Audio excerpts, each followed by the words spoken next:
Not everyone who enters your life comes to add value. Some arrive to test your limits. Others come to slow down your growth.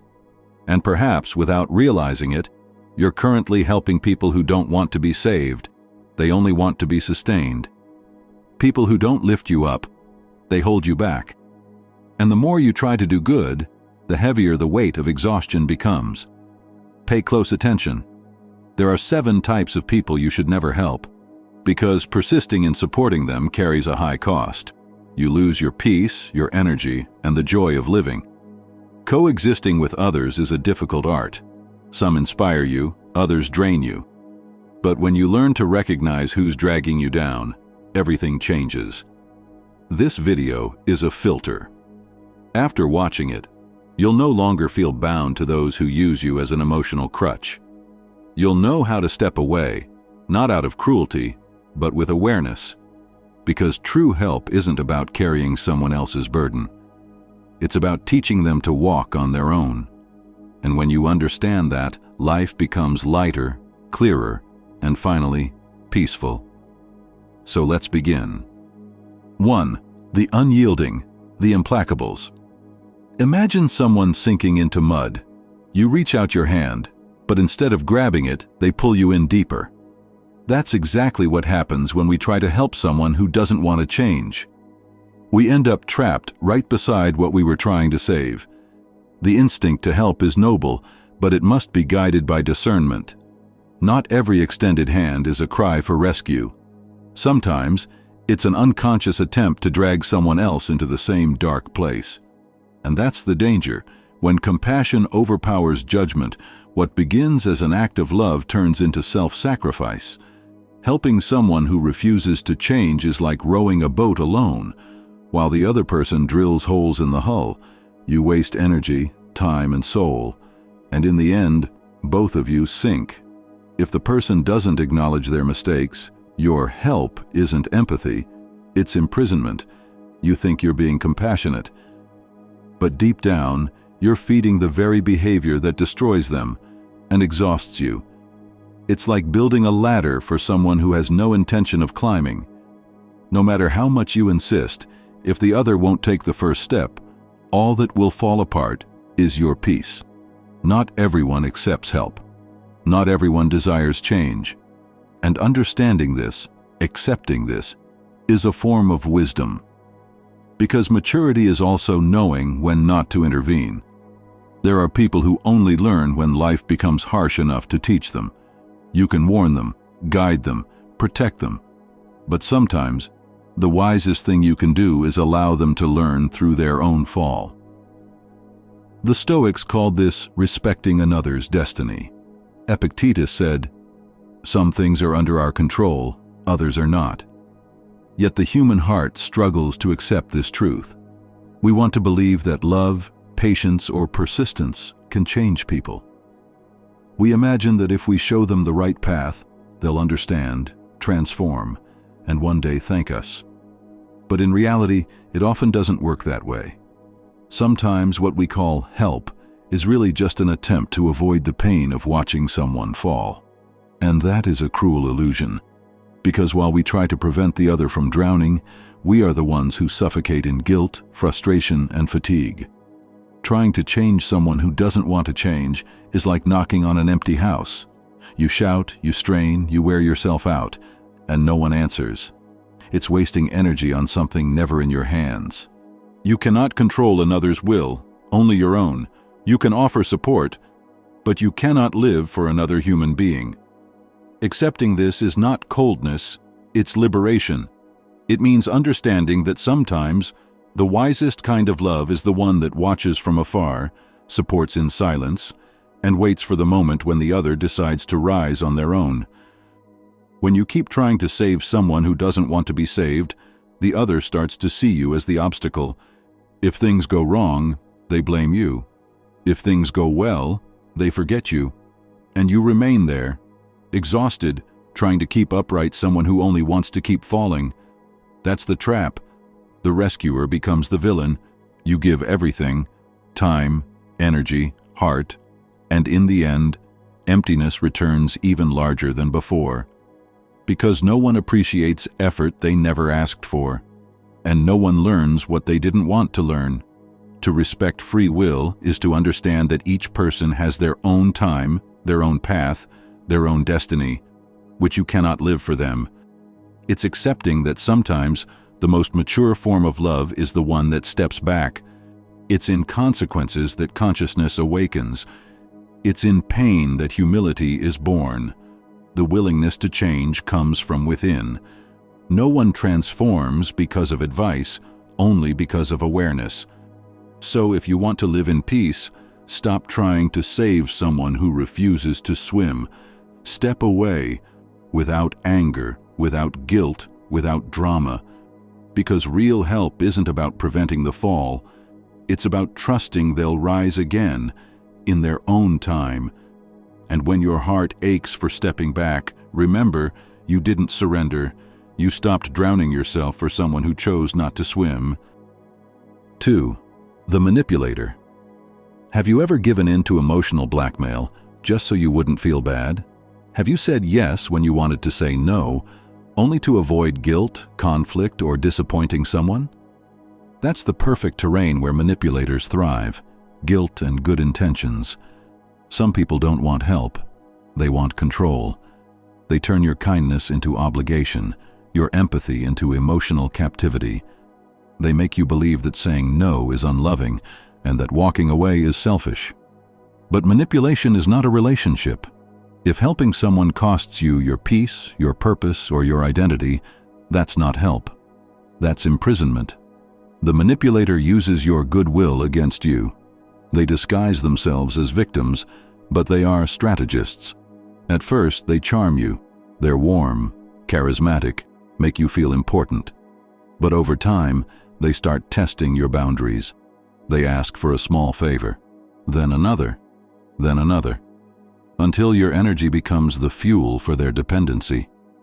Think of a colleague who always asks for last-minute help. They promise it's just this once. But when credit comes, they claim the idea was theirs. Or think of a friendship where you're constantly solving problems, giving your time and patience, while the other manipulates you with phrases like, "I can't do this without you. You're the only one who understands me." These people don't want to grow. They want to ensure you stay available. They learn to press the right button, the one of guilt. And every time you give in, you reinforce the idea that your silence is the price of peace. That's where the cycle begins. You help once, then again, and again. But when you try to stop, the manipulator gets offended.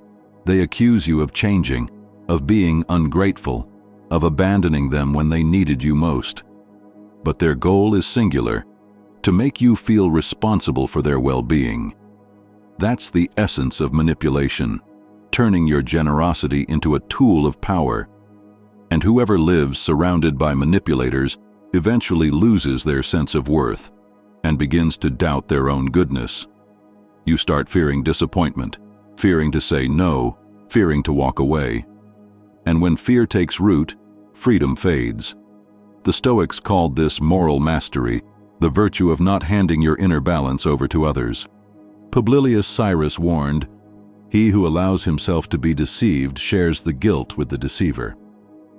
And that's precisely what the manipulator does. They turn your kindness into permission. True compassion isn't about yielding to every request. It's about discerning whether a request is genuine or simply a form of control. Remember, helping isn't about erasing yourself. When you say no to a manipulator, you're saying yes to your peace. The manipulator doesn't want help. They want dominance. And the only way to break the cycle is to reclaim power over your decisions. Stop negotiating your tranquility in exchange for approval. Keep this in mind. No healthy relationship is built on guilt. Whoever truly needs help accepts boundaries, acknowledges effort, and walks beside you. But the manipulator demands, consumes, and blames. And if you don't set a limit, the relationship becomes a battlefield, where only one side wins. From now on, observe who surrounds you. Help, yes, but never at the expense of your serenity. because the price of manipulation is always the same: the loss of your freedom. 3. The divider, the gossip. Have you noticed how some people seem to feed off chaos? They're always in the middle of a misunderstanding, spreading comments, claiming to be just being honest. But what they really do is poison everything they touch.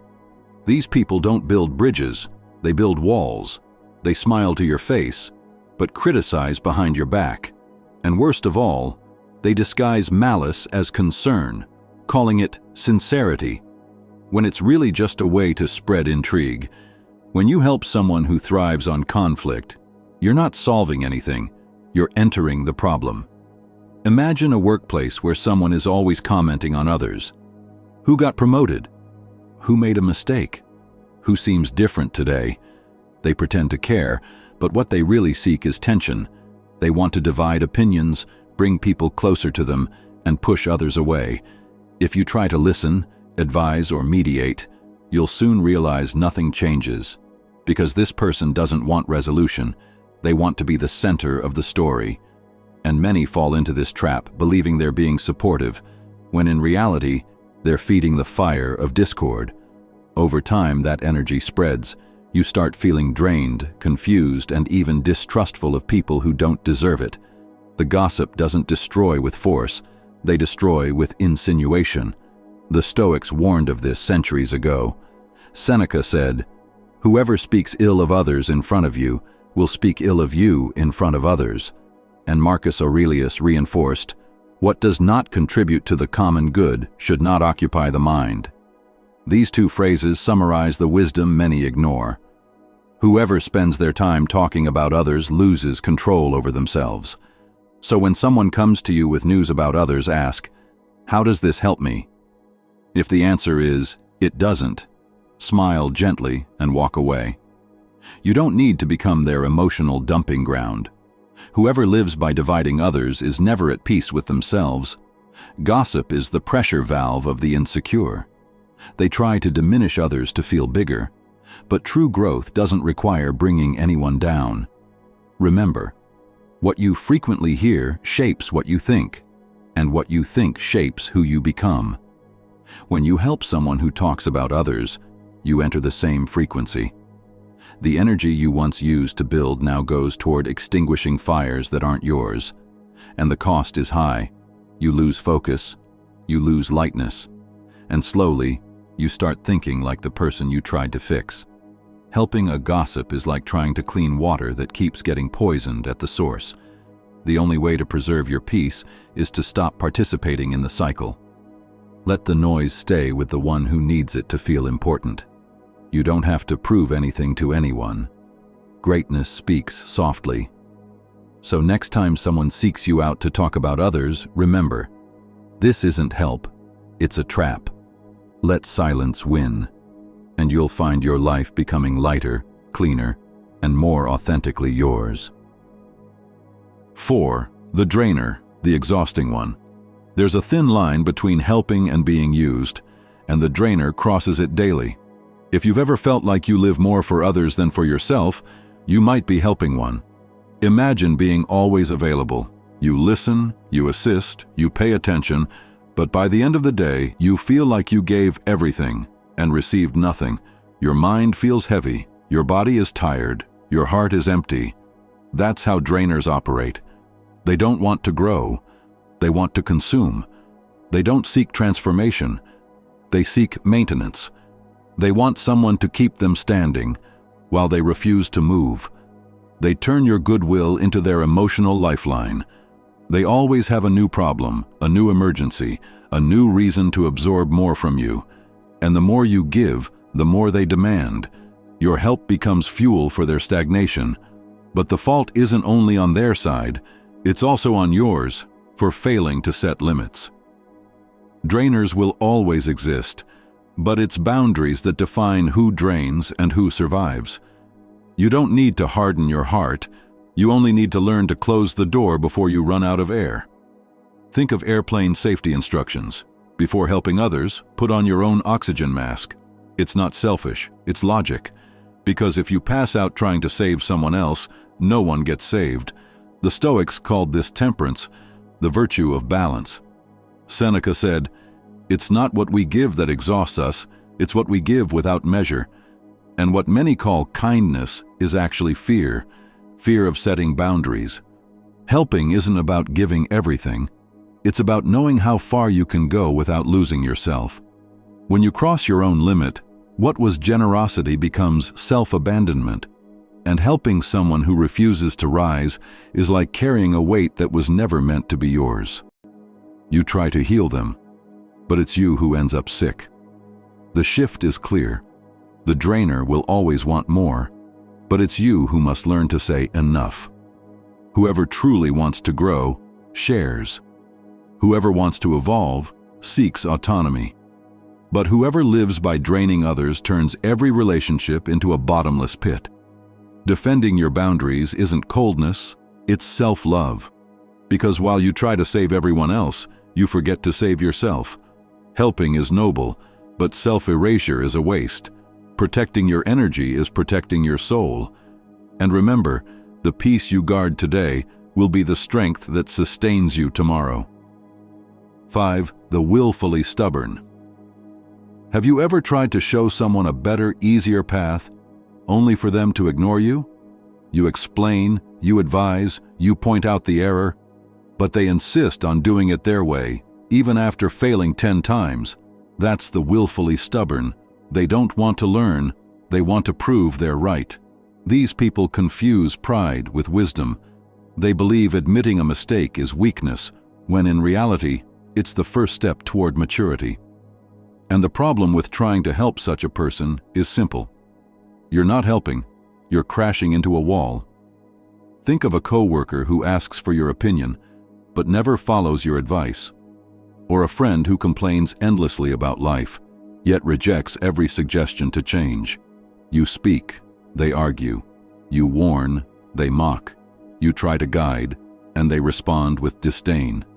In the end, you're the one left exhausted, and they're the one satisfied, because they kept control. The Stoics called this willful blindness, the state of someone who refuses to see their own ignorance. Marcus Aurelius said, "Changing your mind and following someone who corrects you is also the behavior of a free man. But whoever clings to stubbornness is a slave to their ego." Here's a hard truth. The willfully stubborn don't seek help, they seek validation. They don't want to hear what will change them, they want to hear what confirms they're right. And if you persist in trying to help, you're entering a game where being right matters more than evolving. The difference is this. Helping someone who doesn't want to learn is a waste of your clarity. It's like trying to light a candle in strong wind. You weren't born to prove anything to anyone. You were born to grow. And growth sometimes means having the courage to stay silent and let the other learn through pain. The stubborn need to stumble before they recognize the ground. And if you keep cushioning their falls, you never let them feel the weight of consequence. Silence, in this case, is more educational than any lecture. Helping someone who refuses correction is like trying to fill an upside-down glass. No matter how hard you pour, nothing enters. Publius Cyrus said, "A rolling stone gathers no moss." And the same applies here. Whoever never stops to reflect never gains wisdom. They only repeat patterns. And you don't need to let yourself be dragged along. You're not obligated to exhaust yourself to prove the obvious. Wisdom lies in choosing your battles. The stubborn won't evolve because they've already decided they're complete. And when pride replaces humility, growth dies. It's not impatience, it's wisdom. Maturity is offering direction once, and then continuing on your own path if the other won't advance. Eventually, the stubborn will realize, late but surely, that life is the greatest teacher. And when that moment comes, they'll remember the one who tried to warn them, not with resentment, but with respect. Helping is a virtue. Insisting is a waste. Respect the other's time, but protect your own. Because wisdom isn't about convincing. It's about knowing when to stop. 6. The task blocker. Have you noticed how some people appear the moment you decide to focus? You prepare to act, organize your life, take an important step, and suddenly someone calls, distracts you, traps you in a conversation that leads nowhere. And when you realize it, your focus is gone, your energy is scattered, and what was a priority has become just another postponed plan. That's how task blockers operate. They're not necessarily bad people, but they don't walk in the same direction as you. Some individuals aren't part of your growth. They're distractions. They may be kind, even well-intentioned, but they're not aligned with your purpose. And if you're not careful, your compassion will keep you stuck in places that belong to your past. Because not every bond must last forever, and not every presence is beneficial. Wrong people aren't always toxic. Sometimes they're just extra weight. They keep you comfortable when life is asking you to grow, and out of fear of seeming cold or ungrateful, you keep adapting to environments too small for your soul. But growth demands space, and space only appears when you detach from what binds you. The Stoics called this ataraxia, the state of serenity achieved by removing the unnecessary. Seneca said, "He who doesn't know where he's going never has a favorable wind."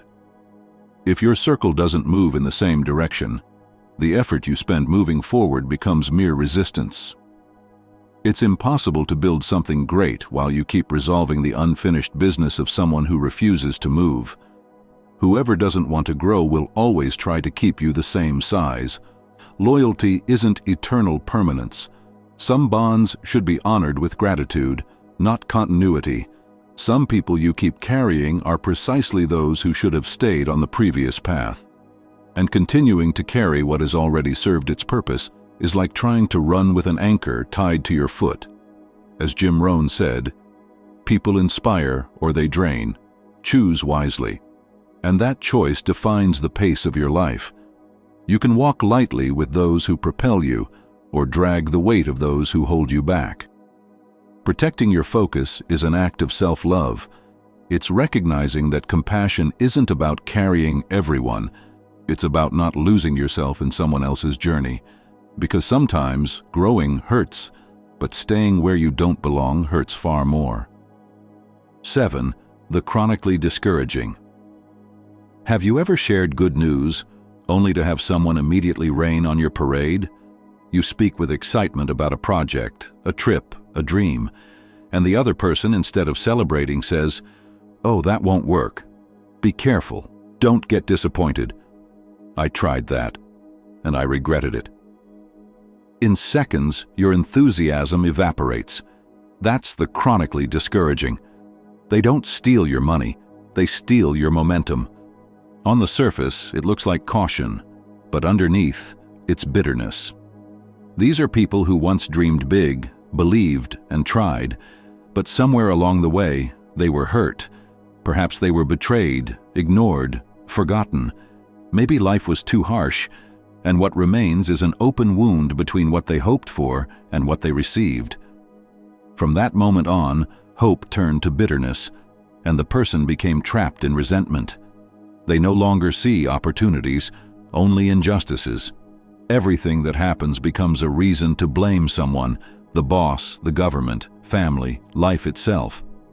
The chronically discouraging believes the world is against them, when in reality, it's their perspective that turned against the world. And the more they feed this poison, the more closed life becomes. Resentment is like pouring ink into a glass of clear water. Over time, everything turns murky. This emotional pattern stems from unmet expectations. When something we wanted didn't happen, or someone hurt us, we create an internal narrative. It's not fair. But the mind, unable to resolve the past, starts reliving the pain, and that repetition turns memories into prisons. The result? A spiritual fatigue, a soul worn out by carrying the same weight every single day. And the danger of helping someone like this is that, if you're not grounded, you end up absorbing their exhaustion. The energy of the discouraged is contagious. They don't want advice. They want company in their bitterness. The Stoics knew this. Marcus Aurelius said, "What harms us is not what happens, but how we choose to look at what happens." Pain is inevitable, but resentment is a choice, and the worst choice you can make is letting the wound become your identity. Helping a chronically discouraged person is useless if they still cling to their grievances. You can offer them light, but no one can force another to open their eyes. Healing is an act of will. Hope must be replanted from the inside out. True freedom comes when you stop looking for culprits and start rebuilding your own meaning. Life owes you nothing, but it offers you everything anew when you decide to begin again. Whoever lives looking backward merely repeats the pain. Whoever accepts what happened opens space for what's new. Pain only stays as long as you feed it, and when you choose to release it, the weight lifts, frustration turns into wisdom, and bitterness becomes strength. So if you want to keep your peace, stop trying to cheer up someone who has chosen sadness. The best thing you can do is lead by example, showing that life still exists beyond disappointment. We never step in the same river twice. Life changes. You change. What hurts today teaches tomorrow. Every disappointment is just a nudge, life pushing you onto the right path. And how do you help truly? Doing good is essential, but doing good without wisdom is the fastest route to burnout, because helping the wrong people isn't the right path.